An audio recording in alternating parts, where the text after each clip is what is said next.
好的，指甲戴好，谱子翻到，我们就开始来讲解了《纺织忙》这首作品呢，很多小朋友都会学到的。基本上每年考级，很多培训班的孩子呢都是弹奏这一首。我相信每一位老师呢都弹得已经滚瓜烂熟了。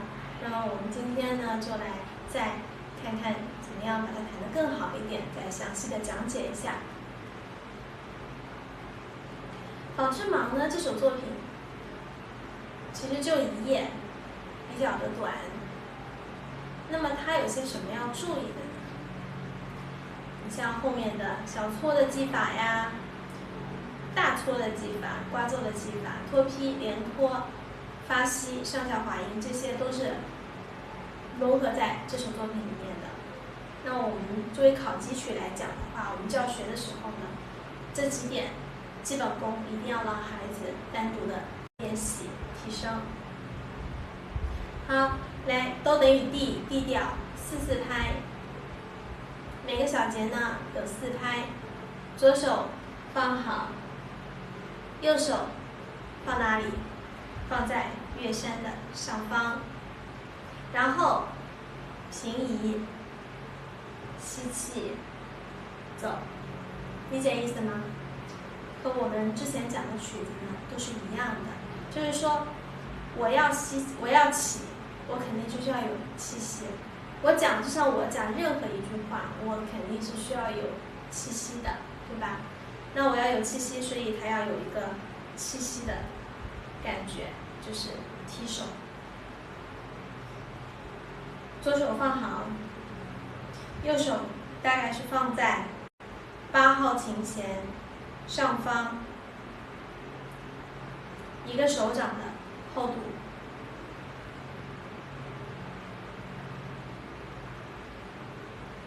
对，是的，能够听得清吗？就是声音，大家能够跟上吗？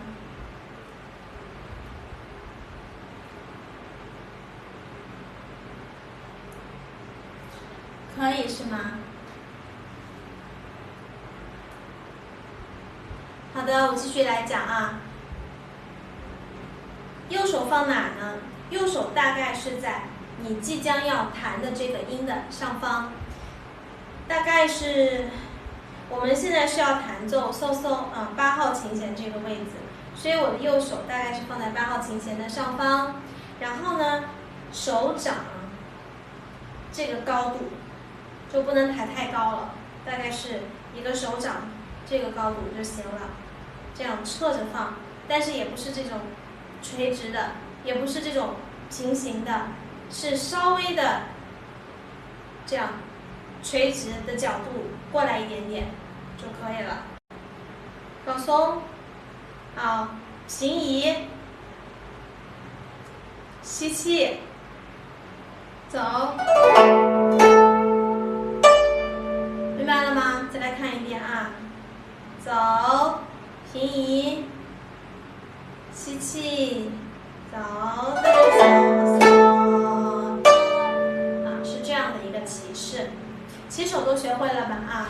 这个起手到底起多快，起多高，是要根据你要什么样的音色、什么样的音量去决定的。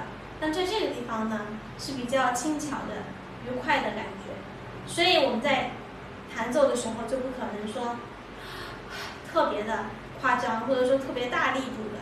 那特别大力度的会什么样？有一个比较高的抬手，吸气，让人感觉非常的有力，对吧？但是在这个地方的时候是不太需要的，就一点点就好了。首先摆好，平移，吸气，走。好，再来讲一下这个花指。这个花指呢是修饰手哆的，所以它在这个地方呢也是没有占节奏型的，没有专门的自己的独立的节奏。那我们只需要很快速的去刮一点点，就不要很长，大概2-3根琴弦就可以了，很轻轻的，就这样子，大概2-3根琴弦，很少的，这样子啊，注意一下这个花指，这个花指呢不要花的太长啦，喧宾夺主啦，就是一点点，大概2-3根琴弦，很轻的去。这样放在上面，好，在花的过程当中呢，中指打开，去找到这个低音的嗦这个琴弦，这样，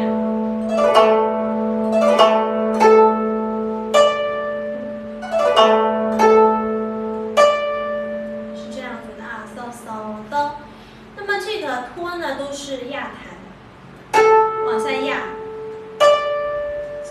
这个中指是提弹，这个音是这样的。那么第二个嗦呢要颤音，这是嗦嗦哆啊，这样子去弹奏。这个节奏型的名称呢叫做一拍切分，哒哒哒哒哒的节奏型呢要捋清楚，嗦嗦哆啊，然后后面拉嗦咪，这个是前16后8，哒哒哒，是这样的节奏型，哒哒哒，再来一下啊。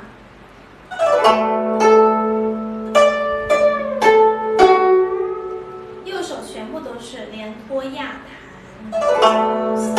压弹，好，左手摁下去，摁准了啊。我想请问一下，这个拉的下滑音是从哪里到哪里呢？拉的下滑音是从哪里到哪里？是从哆开始的，明白吗？从哆开始。这个咪的上滑呢，一定要上滑到嗦，音准一定要注意好。别看这个小曲子呢，其实每一个细节我们都需要把它弹好，还是要去注意一下的。特别是小朋友把这个作为考级取来，那么我们及格良好、优秀，你要达到优秀的小朋友呢，你就是要把每一个音、每一个节奏都弹得很清楚。其次就是音乐的表现力起伏要有，所以这个音准。嗦，弹完嗦，这个咪再起来，不能立马起来，立马起来就成会花了，这是上滑，不要立马起来，然后再嗦，嗦，落掉去，嗦嗦哆啦嗦咪嗦，嗦，嗦嗦哆啦嗦咪来，对，嗦嗦哆啦嗦咪来哆嗦。对对，哆啦哆嗦啦哆哆，就是这种感觉的，节奏型很相似啊。嗦嗦，左手，加点颤音啊，嗦，加点颤音啊，走的嗦嗦，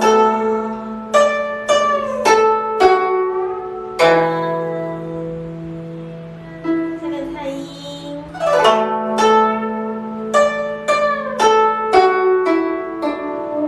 好，我们来看到第二个小节。第二个小节呢和第一个小节是基本上是一样的，就是后面的嗦嗦呢变成了尾乐，其他的没有什么变化，所以注意的点也是一样的啊。嗦嗦哆颤音，然后再拉，中指打开，左边。小声一点啊，右边，左边，大声，小声，颤音，都能理解吗？啊，第三个小节也是一样的，加点颤音，然后，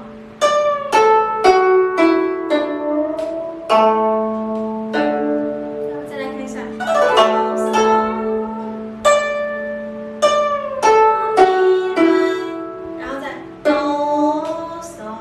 摁准啊，摁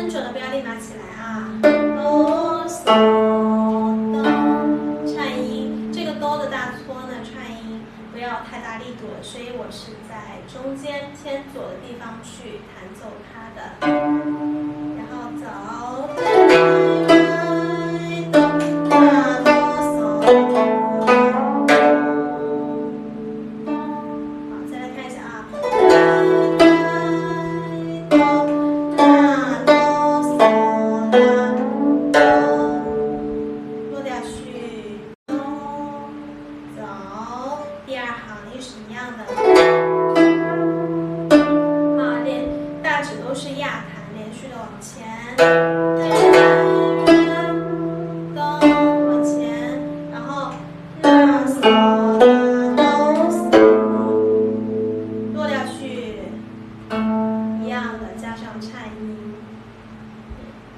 然后我在教学的过程当中呢，也发现，像这个曲子一般是3级或4级，对吧？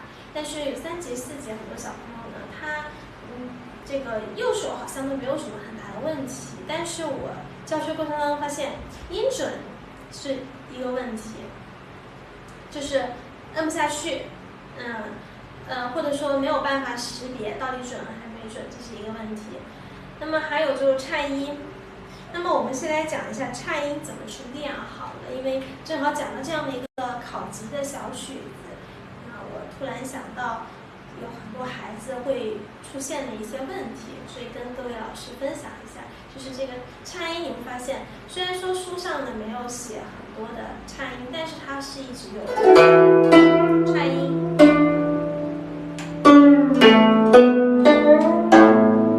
左手是没有休息的时间，对吧？左手没有休息的时间，颤音。那么我们颤音呢，需要注意到均匀。这个均匀讲的是它的速度均匀和上下幅度的均匀，就是不能像心电图一样的不规则，还要非常的均匀。那么这个均匀怎么去练呢？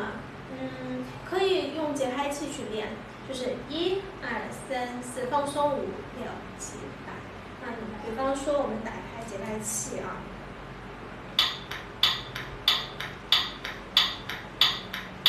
调成一个，比如说，调成一个模式。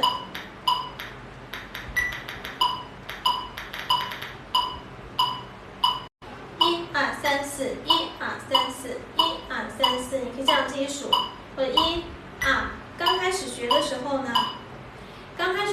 如果说一下子没有掌握到那么快的速度，那我们就慢练，就是当一下就摁一下，然后注意放松，但是不要说当一下的时候就感觉这样子去摁，它其实就是松弛的。1、2、3、4、5、6、7吧，可以心里数啊。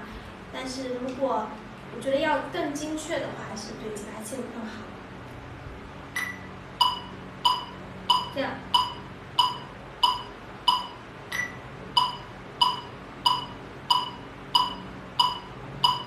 就这样去练习，这样首先你的节奏是均匀的，对不对？节奏均匀的话，那你就再感受一下你上下幅度是不是均匀的，是不是会有的时候按的特别深，然后有的时候特别浅啊，就是上下来回是一样的。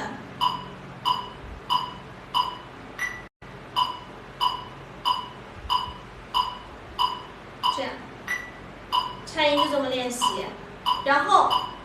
当你这个速度你觉得没有什么问题了，手型啊各方面啊要求达到了，那你就再调一下速度。比方说我们再调整一下练。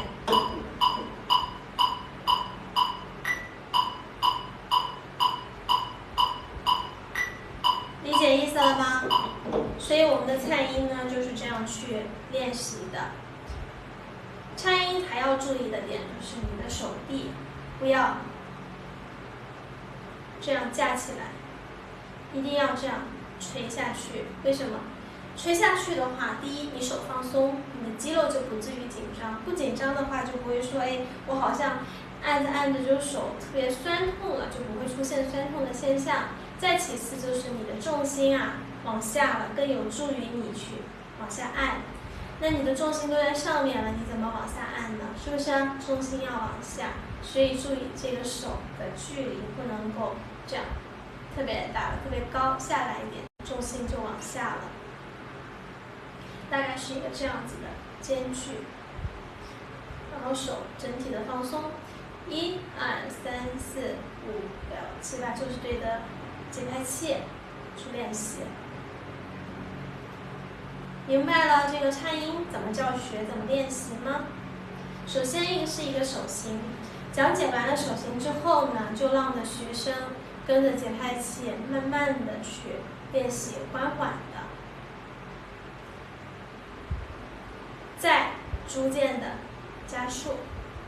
还有就是持久性，虽然我们谱子上很多颤音可能就是1拍、2拍，就一个音顶多2拍、3拍就没有了，对吧？但是我们在练习的时候不能够练，仅仅就是练2拍，你可以一下子练1分钟、2分钟、3分钟这样子去练习，这样子对你的手的持久性有一个很好的提升。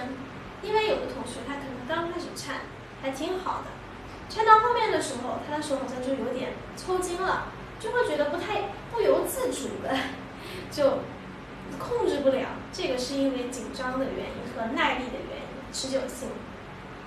所以我们对着节拍器练习的话也是，比如刚刚说你3分钟一组这样子去练。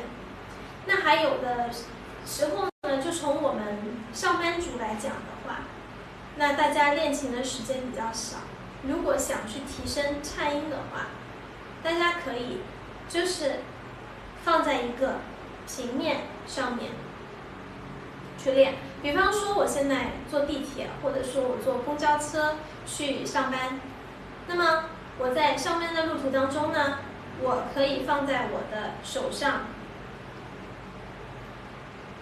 这样去练，然后3分钟，自己心里数。如果有节拍器就可以放节拍器啊，戴个耳机就用手机节拍器就行了啊。那如果没有的，心里数一数，就是练这种手的手感，颤音的手感，就长期这么练。基本上如果每天坚持练1个月下来，你的颤音就会进步很快的。这个技法呢也是需要单独的去练习，跟我们摇指啊、沟通摩托啊是一样的，就是专门的属于一个技法，需要单独的长期去练习。好的，颤音没有什么问题了吧？这就是练习方法。因为特别多的小朋友呢，要不然就不颤，要不然就是颤的很浅，或者说控制不了，或者说像心电图一样的时快时慢的。好，我们继续啊，第2行还是第2行这里，颤音，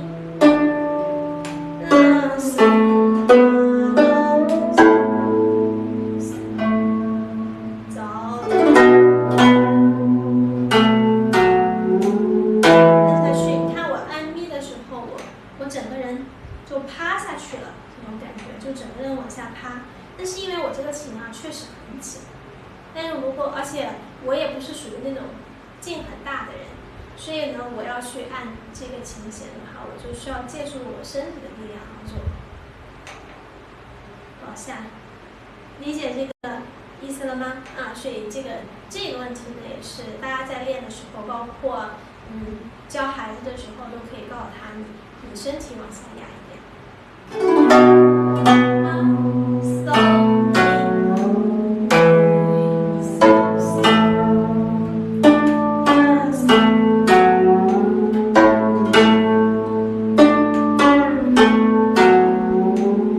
而且再给大家分享一下，就是我去按这个上滑音的话，我身体不是这种很硬的往下放，反而是这种我喜欢借助这种类型的力量，理解吗？就是本身的一种重力，其实就是放松了，整个人放松了，身体压上去的力量，而不是去刻意的发力的力量。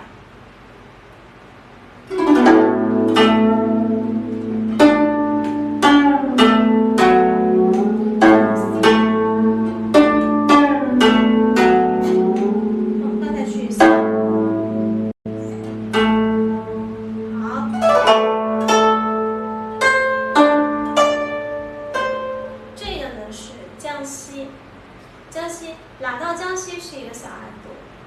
问一下，降西对应的是什么字母呢？对应的是12平均律的什么字母？就是这一根琴弦的降西啊，我指的是这个7号琴弦的降西对应的是什么字母呢？如果说我让你用调音器去对照练习，那你知道是什么吗？降西，降西对应的是什么字母呢？回答错误啊！2位老师都回答错误。对了，对应的是 C， 对应的是 C，CB 是什么呢？对应的是 C 啊！这个问题就是大家一定要学会，只有这样子的话，你再去使用调音器，你才能是对的呀，不然你自己都不知道是什么字母了，那就肯定不是对的。所以这个降西准不准呢？我们就可以把我们的12平均律打开，利用工具去训练啊。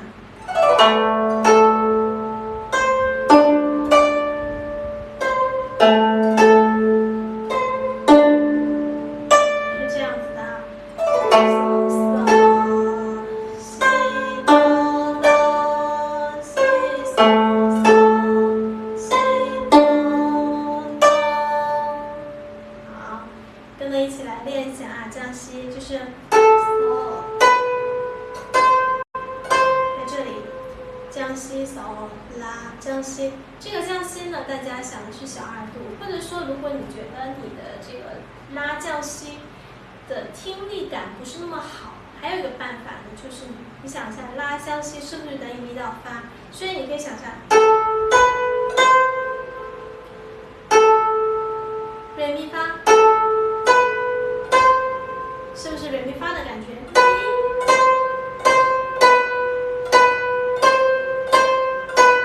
明白了吗？咪发发咪咪发发咪的感觉啊，也可以用这种感觉去弹奏。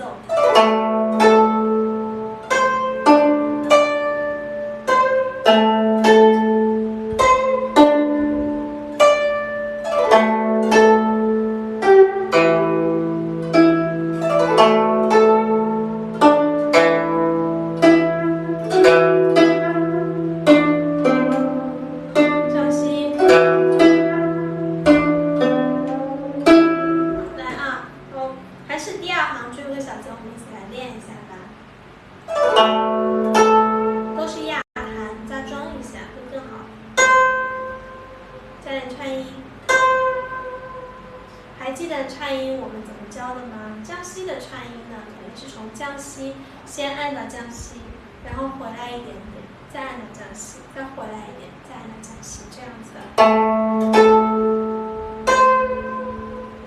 哆哆。我在想问一个问题，后面的这个西呢，是还原西还是降西呢？后面的西是还原西还是降西啊？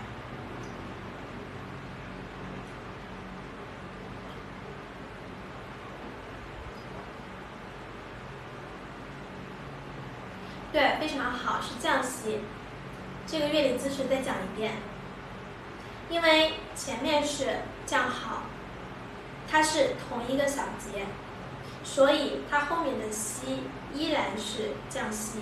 这个降号对所有的西都是管用的。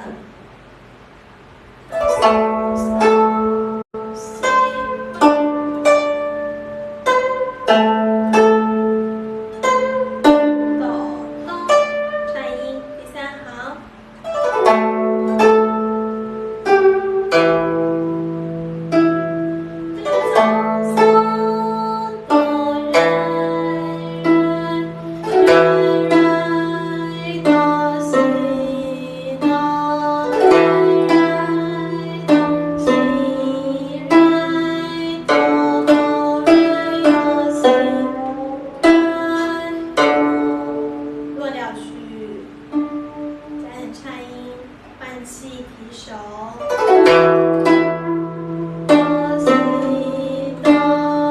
这个西一直保持住颤音，因为后面还有啊。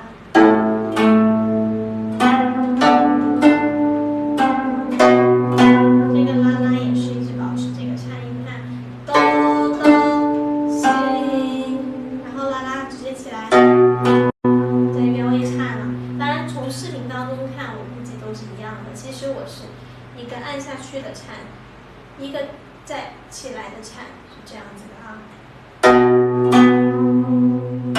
然后身体往这边倒，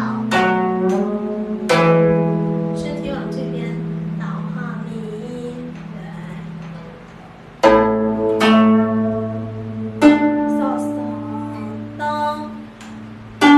身体往下啊，好，起来。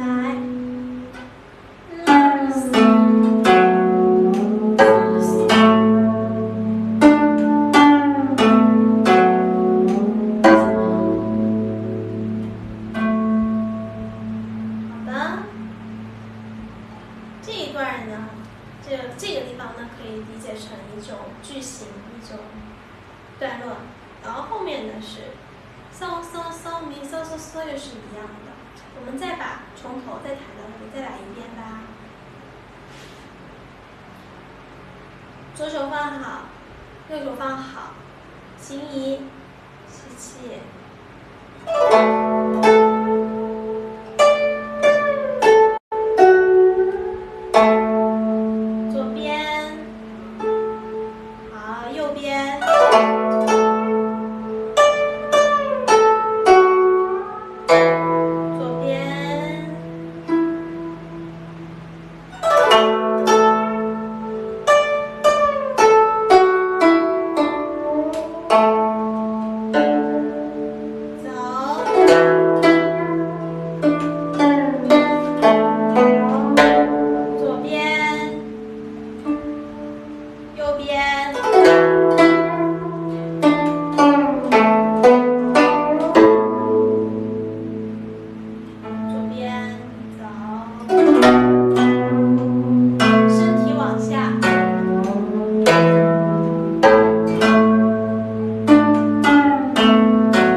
西是从原位的西给它上滑呢，还是从降西上滑呢？我讲的是第3行第2小节的第2个西。这个第2个西是从还原西上滑，还是降西上滑？对了，降西上滑啊，一定要注意这些细节。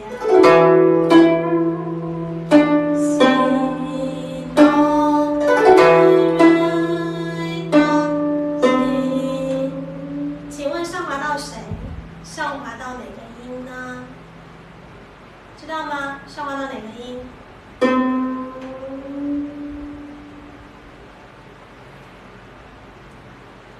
上滑到哪里？这个降西上滑到谁？不知道吗？有没有老师能够回答一下？第3行第2个小节，这个西。对了，上滑到哆啊，一定要注意音准。上滑到哆，所以你可以通过这个哆去比对一下，是不是对的？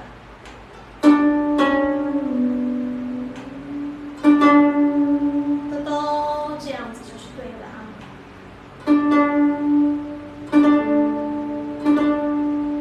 是这样子的啊，所以呢，需要大家用点力气。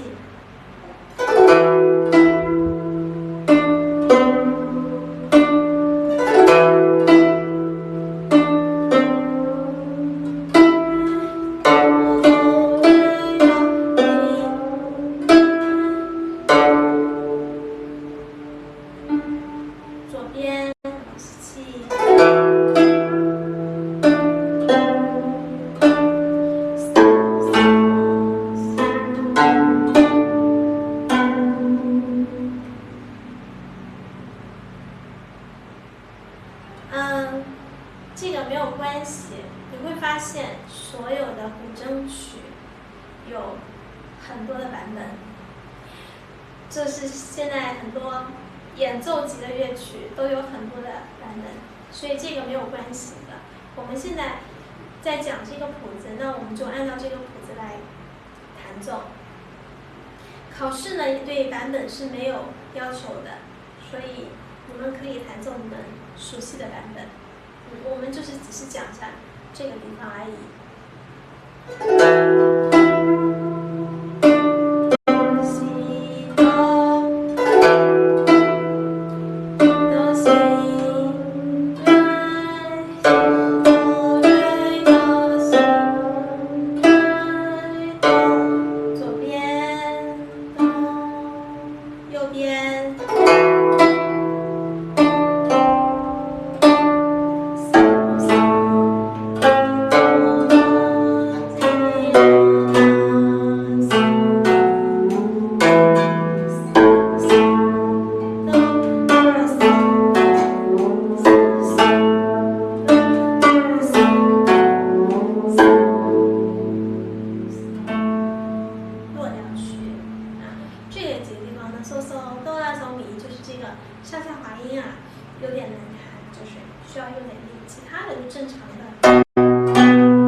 注意一下每一拍的第一个大搓是它的重音。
但大概呢，成年女性呢，可能是2根琴弦到3根琴弦的一个间距。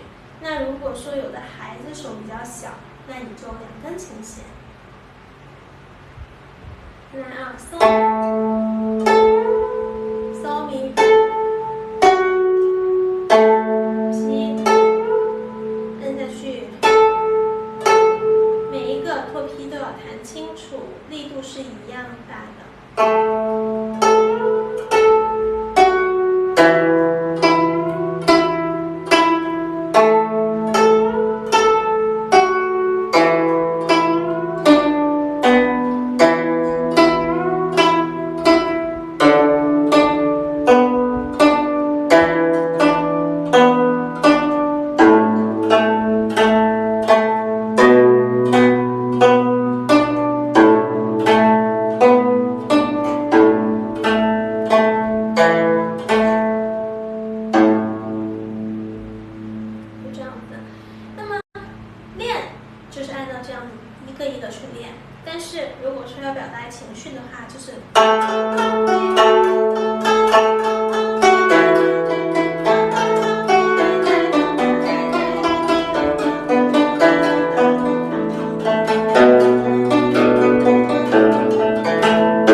就大搓的那一下呢，相对来说要把力度出来，然后是离弦快触弦，音色听起来是非常具有点状、颗粒感，很活泼、很快。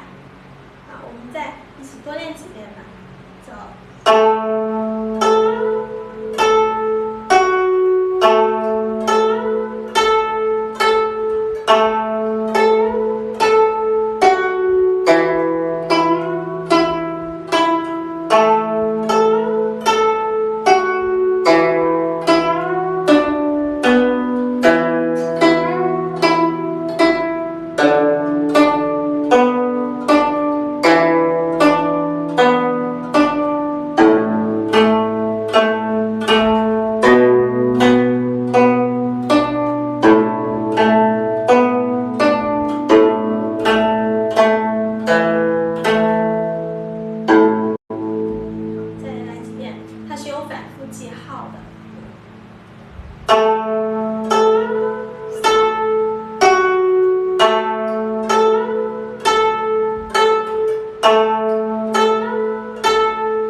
脱坯练一下，或者我们再来讲解一下脱坯吧。脱坯呢，像我们通常的都是大关节脱坯，一般只有山东筝曲里面会用到小关节脱坯，我们都是大关节，我们就来讲一下大关节脱坯。大关节脱坯刚才讲了扎桩，对不对？扎桩呢，我们就根据自己手的大小去找到一个最舒服的角度就好了，可能是2根琴弦、3根琴弦，是这样子，都是可以的啊。然后这个手呢，往无名指扎桩放好，指尖大拇指放在这个琴弦上，比方说我们要弹这个绿颜色的嗦，然后往前推一下。这个往前推呢，也是，并不是说这个手去用力的感觉，你要找到就是说我就是放在上面，然后我不小心掉了下去的，很松弛的一种往下，理解吗？所以它并不是很刻意的去用力，它其实就好像我现在坐在这里，然后我嘣掉到这个地上去了，是一种很松弛的一种感觉，所以放在上面是一个这样子的一个发力方式啊。这样子的话，其实你就会觉得你的肌肉很松弛，就没有那么紧张。其次，你发力的方式是放松的，那你的声音就是不放松了。为什么呢？打个比方，我现在说话，我是比较放松的去说话。那如果我很紧张，我把我的喉咙、我的嗓子捏起来去说，哎，大家在做什么呀？是不是？你的音色明显的听起来就很奇怪，而且就一听起来你这个声音就是那种捏着嗓子很紧张的说出来的话，理解吗？所以我们的托劈为什么要放松？是因为放松了之后，你弹出来的声音它就是放松的，就是通透的。你的手是刻意的紧张的，然后往下压的力量，那你的这个声音听起来就是紧张的、压住的声音。一个是音色会比较紧张，还有一个就是说速度上很难的快起来，因为你紧就很难快，所以一定要找到这样子的方法。手放在这个琴弦上，放松哦，虎口的肌肉放松。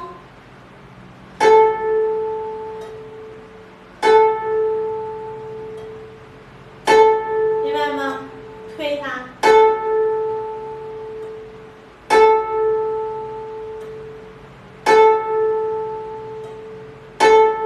这样子去练习，专门的托。那劈呢，也是借助一种惯性给它打开虎口，靠虎口的力度，当弹回来，把它打开。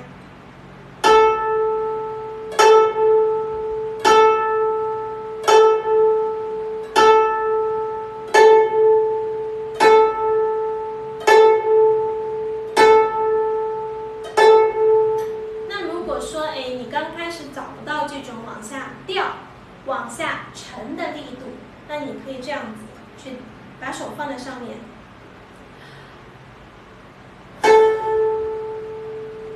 就用身体很夸张的状态去带动你的手。再来试试看这种方法会不会好一些，让你的手整个往下沉。吸口气，掉下去。吸口气，掉下去，理解了吗？去找一找这个托很松弛的感觉。那么吸呢，就是借助它下去的力度，给它虎口打开，弹回来。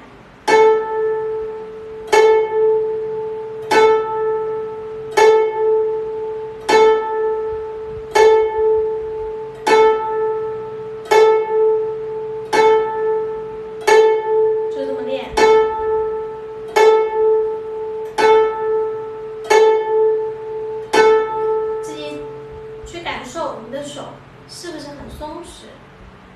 去感受，耳朵去听，这个声音是不是松弛的？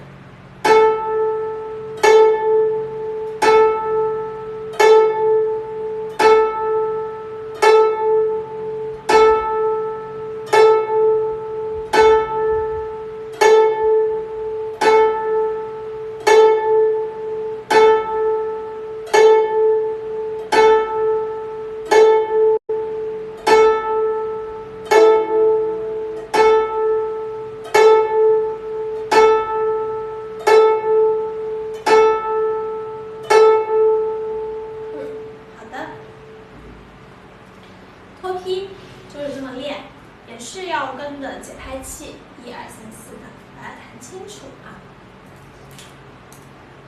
我们继续，下面呢，这个右手弹大搓，左手弹刮奏。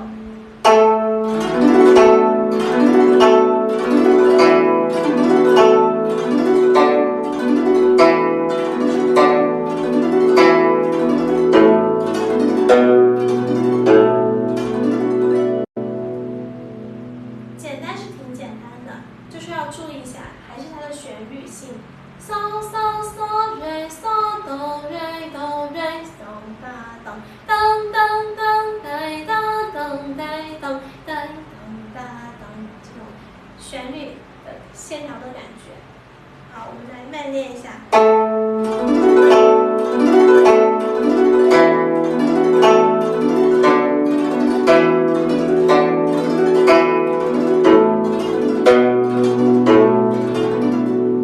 有2遍，我们可以给它做一个变化。根据右手来。就是你想表达的是这个滑弦应该是从哪里滑到哪里，对吗？谱子上是没有告诉我们从哪跑到哪的，也就是说可以自由发挥。但是你想一下，从音乐的融合性还有可听性来讲，如果说我的右手弹奏的是中音，但是我的左手刮的是低音或者是高音，那你来听一下效果吧。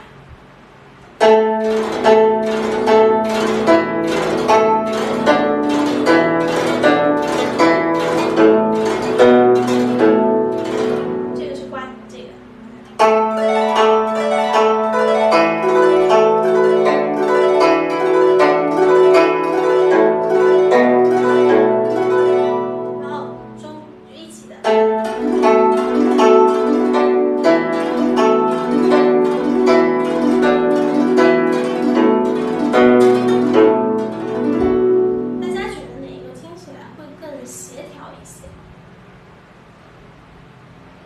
三种，一个是高，一个是中，一个是低，觉得哪种会更协调一些？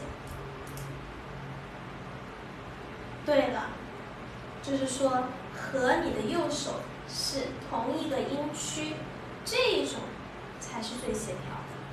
所以它这个刮奏呢，应该是要和你的右手弹奏的范围差不多的地方就可以了啊。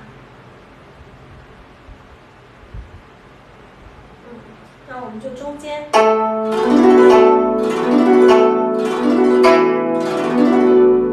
再来讲一下刮奏。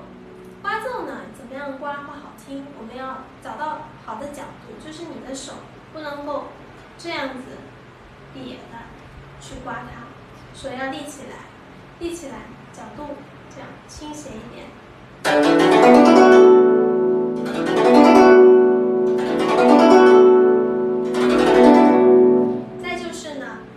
你把手放上去，然后往下刮。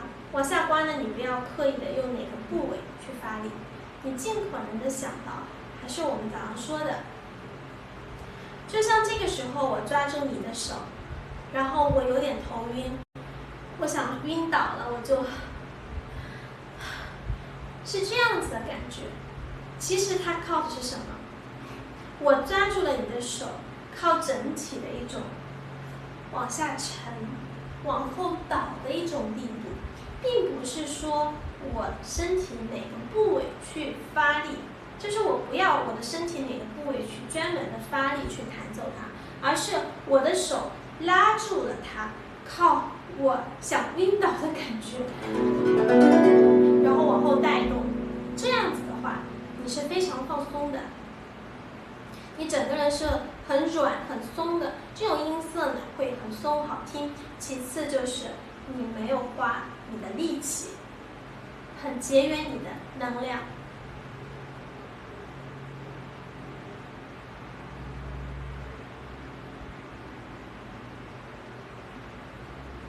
我们手型呢就是散步的手型，然后拿起来是这样子的，对吧？弹奏食指呢，食指稍微伸出来一点点就可以了。其实也可以想，就是放松，放松了之后呢，你的其他手指稍稍的往里收一点点，这样子看，放松，其他手指稍稍的往里收一点，食指就这样出来了就可以了。啊，明白了吗？这个是手型，手型、角度、发力方式，都听懂了吗？手型、角度、发力方式啊，发力方式是很，就是它其实靠的是一种整体的一种感觉，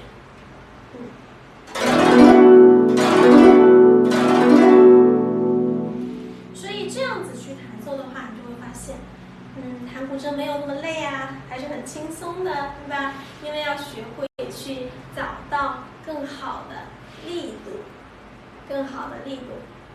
这个其实也像一些体育运动吧。比方说我们参加拔河比赛，那参加拔河比赛的时候，你肯定不会说我用手，就是仅仅就是用手臂去抓吧。我会怎么样？我会脚踩稳了，然后我的手抓住那个绳子，我整个人往后倒，我甚至会想说，我赖在地上，我坐在地上，我就是不想你把我拉走，是不是？这个是用到了你全身的力量，也就相当于，但是你往地上赖着、拖着，这个拔河比赛的时候，其实你没有很累，你就是要把脚固定住就好了，你整个人身体是往后倒的，你就是并不是那种很紧的，或者是弄的哪个部位，而是全身的力量，就是靠你整个人的力量。你想你有多少斤，然后又往上一坐，然后就是很沉的，能够理解意思了吗？那我们现在其实这个刮奏呢，你就可以想象成这个拔河比赛一样的，怎么样用到最小的力度，就是怎么样用到最小的力气，但是发出很大的音量，就是我说的感觉往下沉，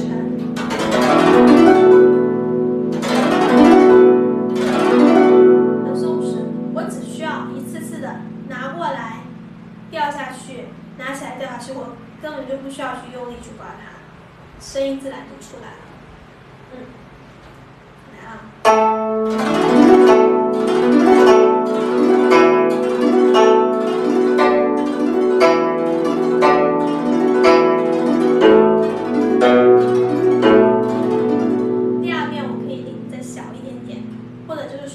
第一遍力度小，第二遍力度大，或者第一遍力度大，第二遍力度小，反复嘛，一定要有变化的。那我们就小一点。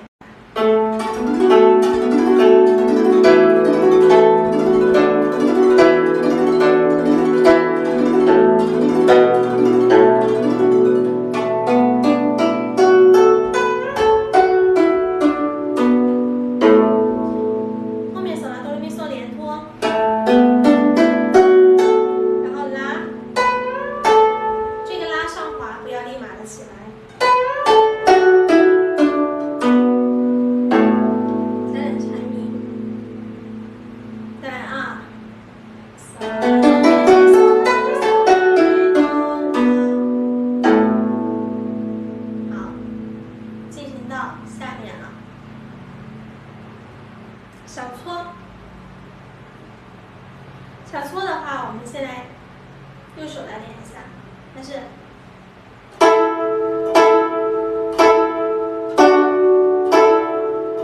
主旋律。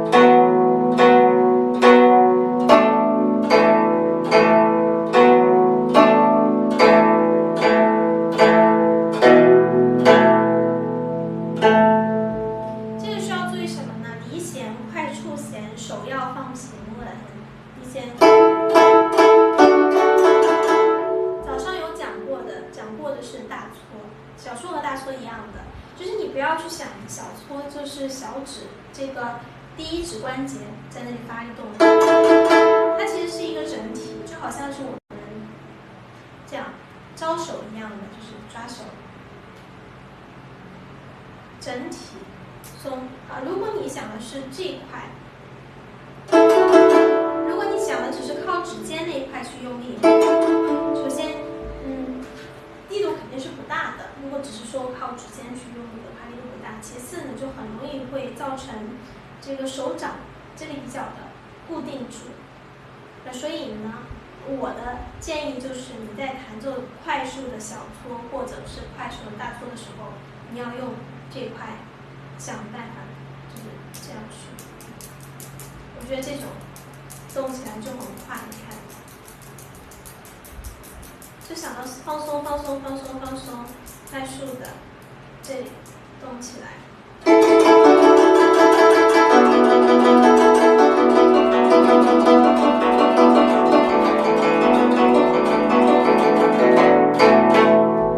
明白了吗？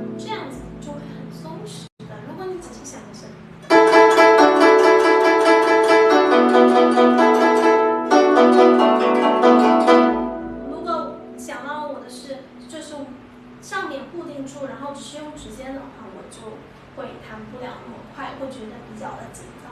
所以我在弹奏的时候，我想的发力方式呢，就是想到的是一个手掌就这样子，刚刚放松，它是一个整体，就好像是抓痒痒一样，你看，这样抓痒痒，就是放松整体去抓痒痒，特别快，对不对？我们来慢练一下，走，就是把它当基本功一样练啊。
说一下它的音乐，它是。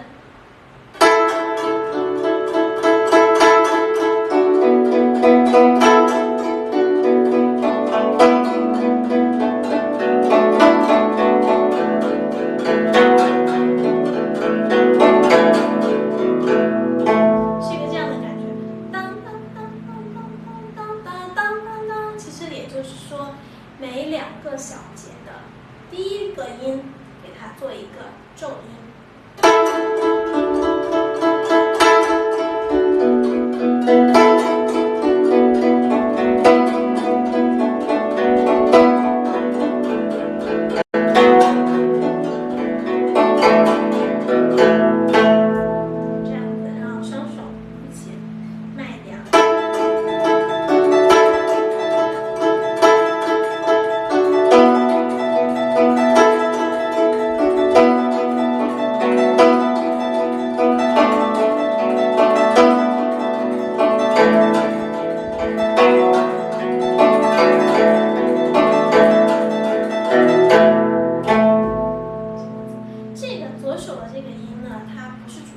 所以它其实就直接一直在这里平稳当当就可以了，然后右手部分就突出它的旋律的线条感。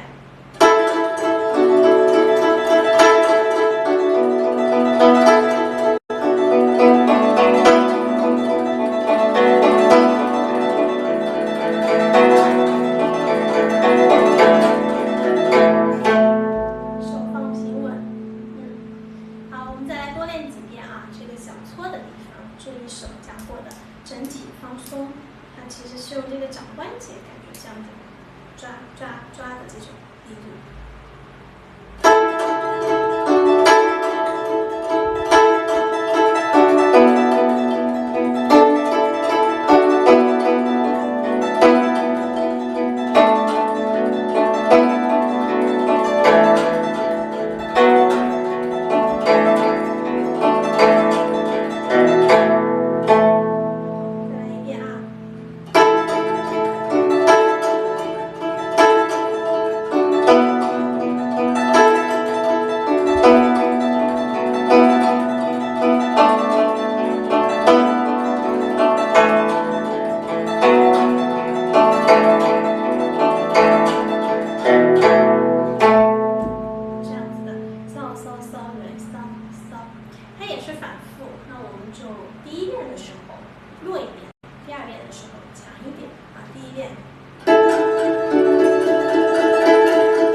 开始的是一样的，相当于你们又回到了这个开头的感觉。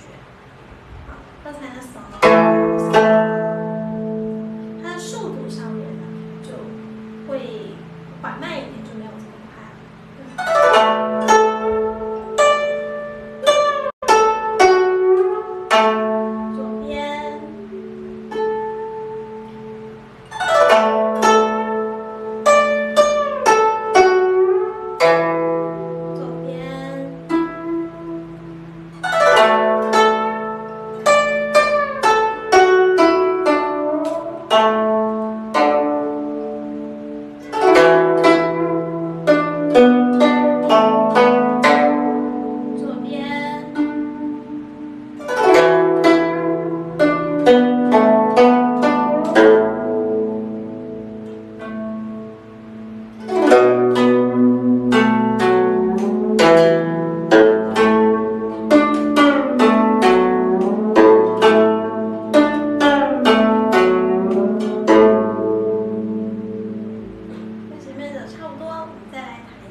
这首作品呢就全部讲完了，大家看一下还有些什么疑问，然后呢我们再从头带着大家来练几遍。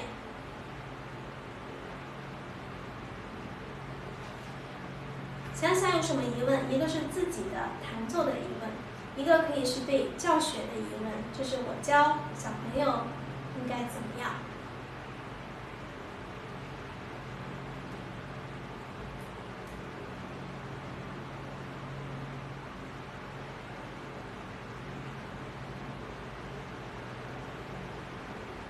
第三行的发，对，是的，就是正常的发。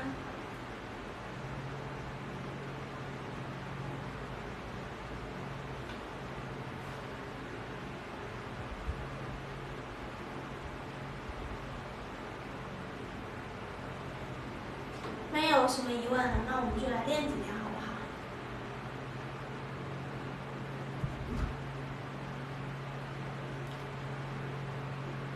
走。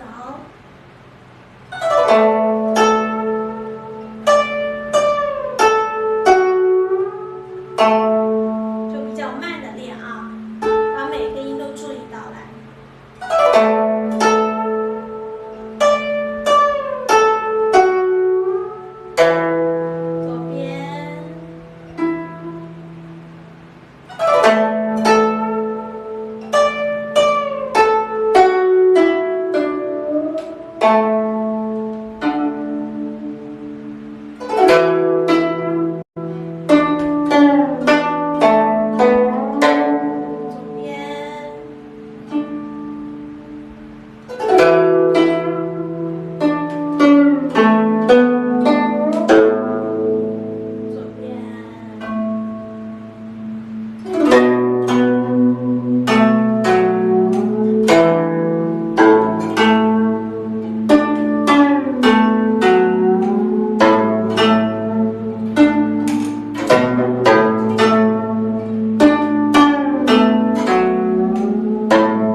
音准呢，我觉得一个是要多听，就是要孩子学会模仿吧。首先，作为老师自己就肯定要准。那么我们在做示范的时候呢，老师弹一个音，比方说学生弹，老师弹，学生弹，让他去多听，去感受到他的音是高了还是低了。自己要让学生去这样去模仿，去训练。这个就有点像我们去学方言，或者说去学英语，怎么样能够说出这种地道的方言或者是英语呢？就是还是去多听，然后多说多模仿，主要是这样子的。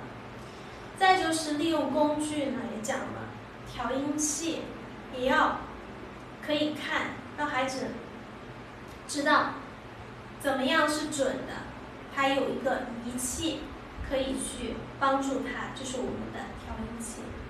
所以通常我的建议，第一，多听；第二，老师要带着去练，带着去弹。上课的时候可以老师弹一下，学生弹一下，让他知道什么是高了，什么是低了。再就是回到家里面，专门的把这个发法西拿出来，对着调音器去练。调音器，再就是可以练一些耳熟能详的歌，比方说小星星，基本上可以说所有的孩子都是会的，然后他们对小星星的音准肯定是有的。那么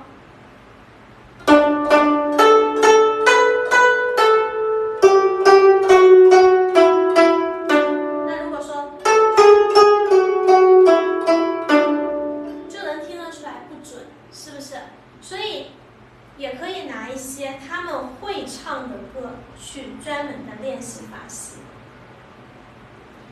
主要是归结这几种方法法西。再就是像我们原来学的时候呢，主要还是多听，然后多模仿，再就是去上这个视唱练耳课。为什么现在考级？无论是中国音乐学院考级还是中央音乐学院考级，都要求乐理视唱练耳的。也就是说，还是要学生去学一下这个视唱练耳，可以更好的去帮助他掌握发西的音准。像我小的时候学的话，那个时候调音器没有这么好用，我们就是好像只有什么 D 调、G 调的这个调音功能，基本上发吸的话，就是靠自己多感受多听吧，也没有现在调音器这么好用。所以我觉得调音器既然已经更上一个台阶更好用了，也要让学生们给它用起来，去练习发和谐。音准和节奏呢，这个是我们参加考试考级的非常重要的2个板块。如果你音都不准，节奏都不对，那你这个曲子绝对就是说，我可以评论你这个曲子是错误的。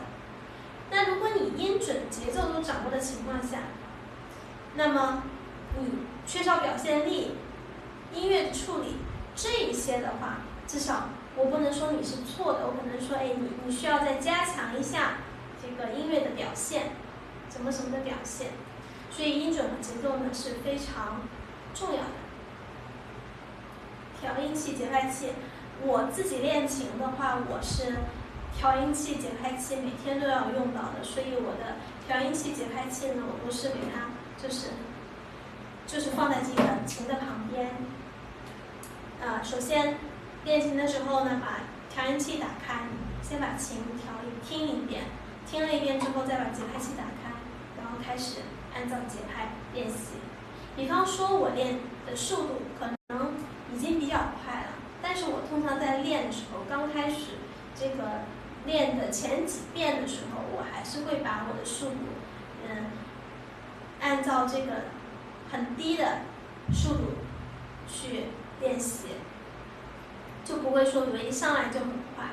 那我可能快的我会练几遍，然后我慢的也练几遍，这样子。这是你像我们后面的这个小搓或者是脱皮，我觉得这个小搓和脱皮其实对于小孩子来说，因为速度有那么快嘛，要再把它弹准确又弹好还是比较难的。我还是建议就跟着节拍器这样练，比如说我们可以来一个60的速度。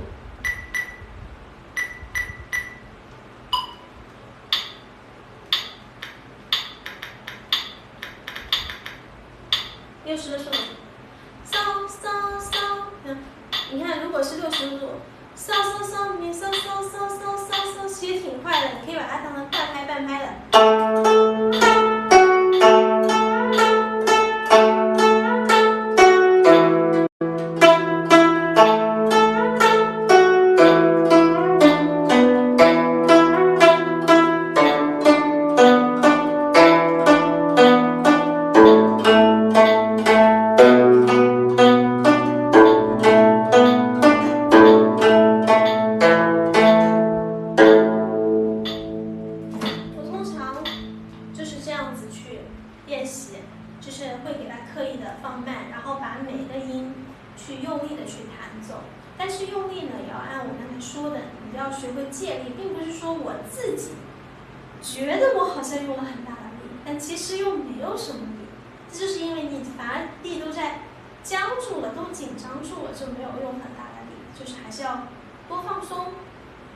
找到这种往下沉、往下垂的一种发力的感觉，这样子。大家看一下，还有什么问题吗？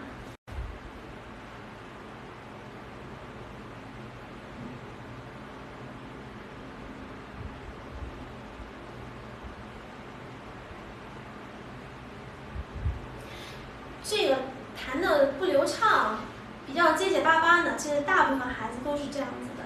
弹考级曲，我就真的很少见到就是弹的那种很流畅的孩子。那么怎么样呢？首先他一定要有时间练琴，当然我就说现在的就是前提条件都是他有时间练琴，然后怎么练的情况啊，那就是按我说的，首先我们要挑重点，挑难点。比方说，我刚才会觉得这个脱皮这一段，对于学生来讲是一个很难的段落，那他可能弹到这里，他不由自主的就慢了，或者就断了，那怎么办呢？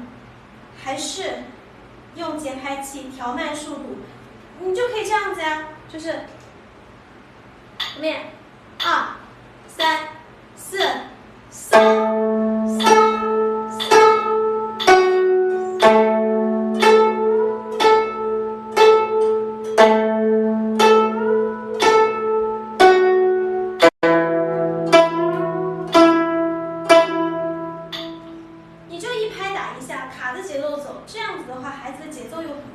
每个音慢慢的弹清楚，so so so mi， 要求达到，然后再让它提数。提数怎么提呢？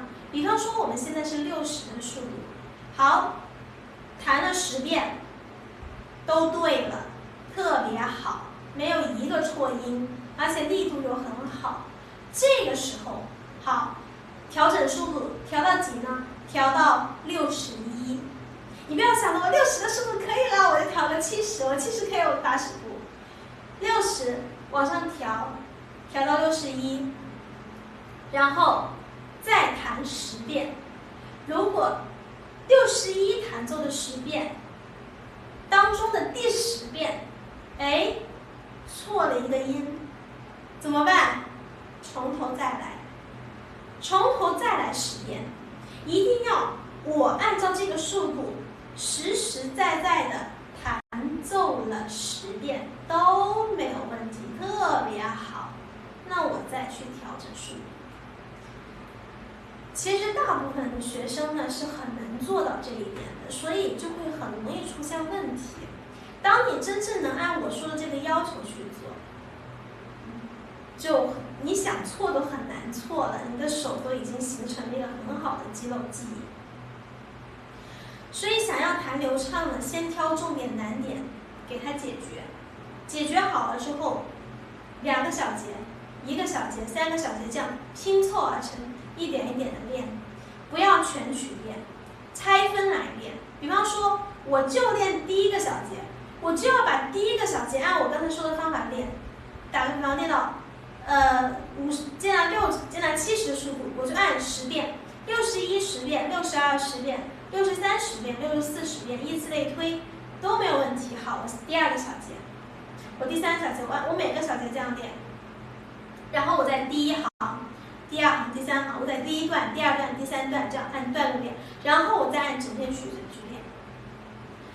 所以要解决学生不流畅的问题，首先是把他不流畅的地方圈出来，单独的放慢练习，而且放慢练习一定要有耐心。有很多小朋友就是我教过的，比方说第1段弹得挺熟练的啊，噔噔噔噔噔就弹得特别快，第2段弹得不怎么熟练，好就慢慢弹，好第3段哎又是他熟练的，然后又噔噔噔，他才不管你节奏的，反正就是他弹得熟练他就快一点，他弹得不熟练他就慢一点弹，有很多这样的学生。所以这个呢还是要把他不熟练的地方呢专门的让他拿出来练，不要整篇的练，就甚至2个音、3个音的练，然后反反复复练就好，而且也不会让人觉得压力很大。就是你练2、3个音、3、4个音，其实还是挺简单的，对不对？那你这样，然后再多一点，慢慢的给它增加，按照这个节拍去练，就能练好。所以还是量不够。再就是还有，我为什么说一定要是1个小节1个小节里面去练？有的时候，打个比方吧，像我们现在马上考级了嘛，我有个学生，他2首曲子还没有背下来，然后这个小孩本身挺着急的吧，然后就感觉练的都没劲了，他觉得很难办，他觉得背这2首曲子。后来我跟他说，我说那你先背1首曲子呀。我说你背了1首曲子，老师给你录完了，你就把这个放掉就好了。我说你再背下1首曲子，他瞬间觉得很有自信了，他觉得可以完成。所以我们作为老师呢也是一样的，就是为什么要1个小节1个小节让学生去练，就是把范围缩小，让他觉得他是可以完成的，所以他反而能够练好。不要想着整天的让这个学生去练，我们针对考级曲可以这样子。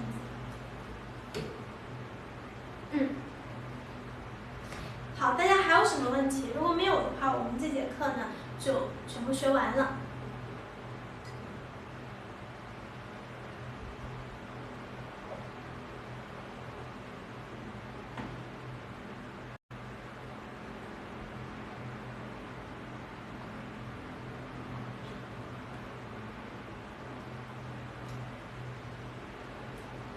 还有同学有问题吗？如果没有的话，我们这节课呢就全部的把仿生盲呢讲解了一遍，主要是讲解了这个拓劈啊、颤音啊、小搓这些技法。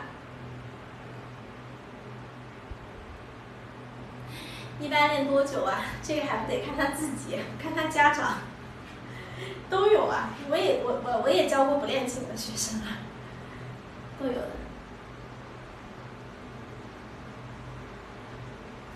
初中生不练琴，其实你得看他的目标啦。如果他只是把这个当成一种爱好的话，然后他在学校的成绩又非常好，说实话，他肯定是不会来再坚持学古筝的，家长也不会同意的。所以最主要的就是说，你要跟他沟通清楚，看他的一个方向和目标。那如果他成绩不好，你就可以跟他家长讲，学一个这个，到时候高中可以走艺考嘛。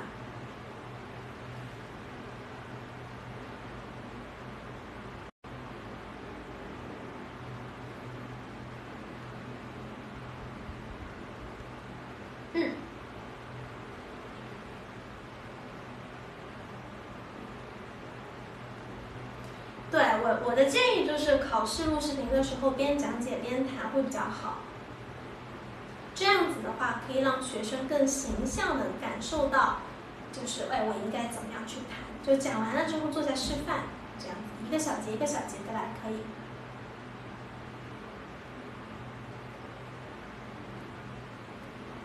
好，那我们今天呢就上到这里了。